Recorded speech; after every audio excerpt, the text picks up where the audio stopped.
Hey guys, welcome to my another blog. আজকে ছিল Sunday. আশা করি তোমাদের দিনটা সবার খুব ভালো কেটেছে। উইকেন্ড মানেই একটু ঘুরতে যাবার ইচ্ছা হয়। কলকাতার নতুন উইকেন্ড ডেস্টিনেশন সম্পর্কে হয়তো তোমরা অনেকেই জানো। আমিই বোধহয় একটু লেট হয়ে গেছি।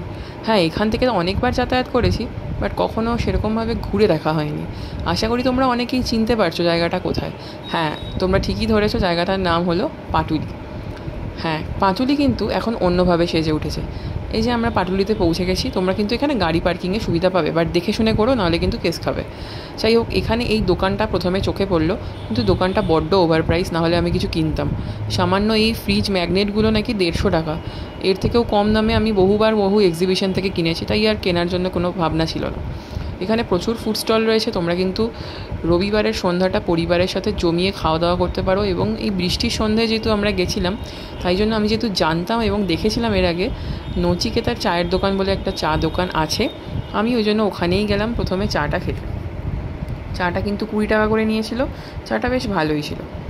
যাই হোক, তার ঠিক পাশেই ছিল দক্ষিণেশ্বরের আদলে তৈরি করা একটা সুন্দর, কি বলবো এটাকে আমি ঠিক জানি না, রেপ্লিকা না, মানে মন্দির তো পুরোটা নয়, কিন্তু সাক্ষাৎ মা শারদা, রামপ্রসাদ এবং মা কালী রয়েছেন। তবে একটা সুন্দর গান চলছিল এবং বেশ মন্দিরের একটা ভাইবস কিন্তু আসছিল। এবং আমার সাজেশন যে তোমরা সন্ধেবেলা এই জায়গাটা ভিজিট করলে আমার মনে হয় বেশি ভালো লাগবে, কেন কি এই আলোর জন্য জায়গাটাকে একটু অন্যরকমই লাগছিল। তারপর আমরা আস্তে আস্তে হেঁটে গেলাম। এই দেখো, আমার বর পেছনে হাত দিয়ে হাঁটছে, আমার মাও আমার আগে আগে হেঁটে যাচ্ছে।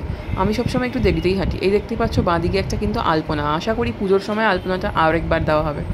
এখানে সুন্দর বিশ্ব বাংলার একটা স্ট্যাচু দেখতে পেলাম, সেটা কিন্তু মুভ করছে। এবং এখানে বিভিন্ন জাতি ধর্মের লোকজনের একটা করে স্ট্যাচু রয়েছে। হ্যাঁ, আমরা ইন্ডিয়ান, আমরা মিলেমিশে থাকতেই পছন্দ করি।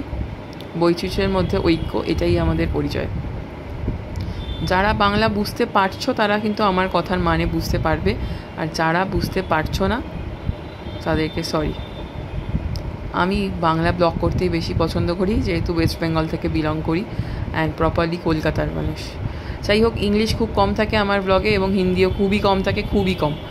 যাই হোক, তারপরে আমরা একটু এগিয়ে গেলাম এবং যেই কথাটা তোমাদেরকে বলছিলাম, বাঙালি মানেই প্রথমে আমাদের কি আসে মাথায়, দুর্গাপুজো।